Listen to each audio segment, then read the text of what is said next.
ঘরে বসিয়ে রাখতে চাও তাই তো? আর বাইরে গিয়ে নিজের ইচ্ছে মতো ঘুরে বেড়াবে তাই না? আমি যেন কিছু বুঝি না। আরে বস, এটা কি হলো?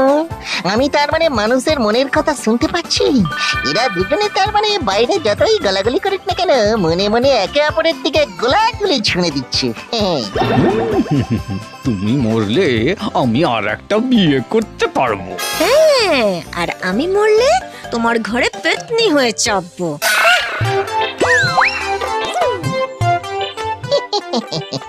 এটা কি হচ্ছে কাকু? আপনারা দুজনে বাইরে ঢালাঢালি করছেন আর মনে মনে গালাগালি করছেন। এই এই তুই কে রে? আমাদের প্রেমালাপে ব্যাগড়া দিচ্ছিস?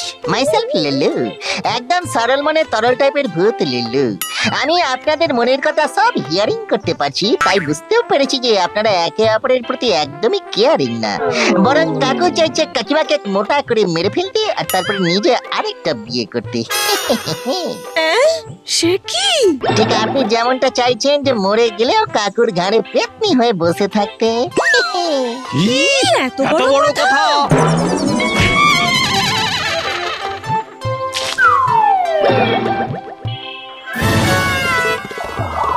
আরে করছেনটা কি? আরে এইভাবে কেউ মারামারি করে নাকি? এই তুই চুপ কর তো, মরকট ভূত কোথাকার। আমাদের সাজানো সংসারটা ছাড়খাড় করে দিয়ে এখন ন্যাকামো করছিস? হ্যাঁ,